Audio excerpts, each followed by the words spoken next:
Hey guys, just had something on my mind I wanted to talk about. I get asked quite often, why do I continue to paint now that I have my bachelor's? I can go get a job, prestigious job, have a salary, benefits, all this and that.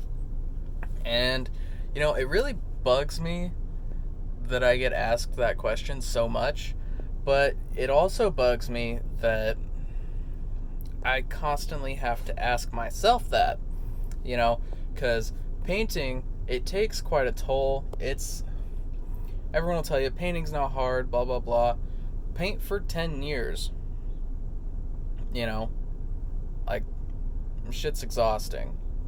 And when you have customers who have high expectations, it's really hard to continue to put yourself through that, to just constantly have to perform at a high level, is what we'll say it is. Granted, you do make pretty good money. My average right now is up. It's getting up there. It was around 500 a day. Now it's about 800 a day. Like, that's really good. I would have to take a pretty big pay cut to go start a job being a software developer. A lot of people think, oh, software developer, you make a lot of money. You can eventually. You have to work like a long time and get experience and get the right position in the right company and do the right things. So down the road, you can make a lot of money, and I think that's one of the reasons I started doing computer science. But along that journey, it kind of faded away. Don't get me wrong, I love programming. I do. I think it's a great hobby. It's a great skill to know. You can build a lot of cool stuff. I've built a lot of cool programs. Some of the programs help me run my business, stuff like that. But it's not so simple. Like, people ask, like it's a black and white thing. It's not. It's so gray. Because if I went and got a job, I would surrender myself to that schedule and have to schedule my life around my work schedule. Which, I mean, at a certain point, I kind of do that now, but it's a lot different because if I want a week off, I just don't schedule anything for that week. If I want a week off at a job, I have to, I think you have to, put in a request for it or some shit. I mean, I don't know. There's a lot of freedom being self-employed that you don't get when you are employed through some other company. So that's pretty hard. One of the hardest things about sticking with painting, though, has definitely just been how people look at you, because I paint for a lot of higher end clientele, I guess is one way to say it. And they just look down on you. They're like, oh, you're a painter.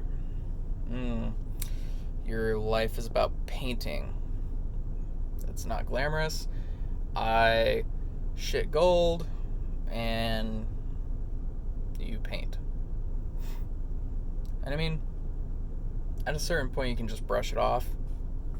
But when so many people think that, because society is so trained to look down on trades and look highly upon people who get a degree in journalism or some shit, that it's just all ass backwards. And I grew up in an environment where everyone was like, go to college, get a job. Go to college, get a job. What are you going to do when you grow up? You're going to go to college.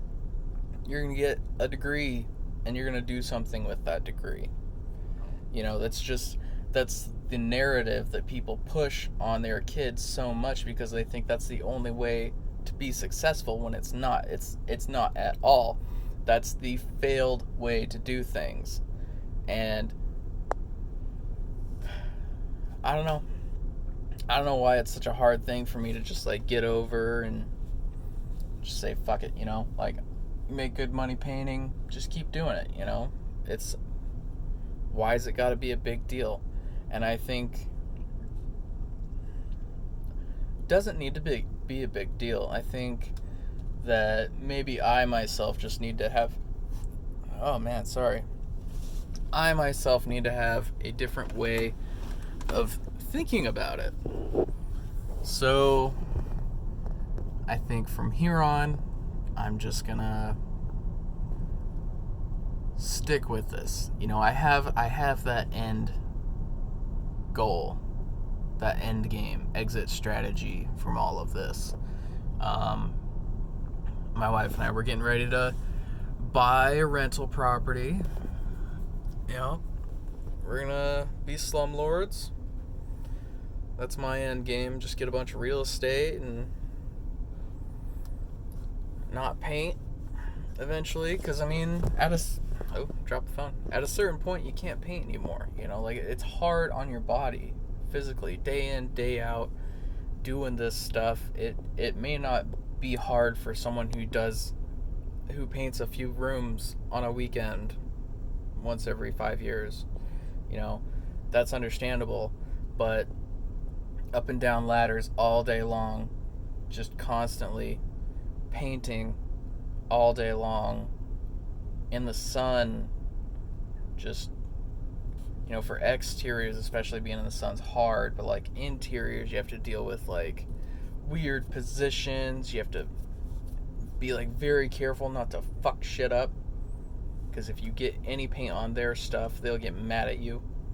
Like it's stressful, and you have to be careful about what you're doing and you have to constantly be careful. So it weighs on you a lot.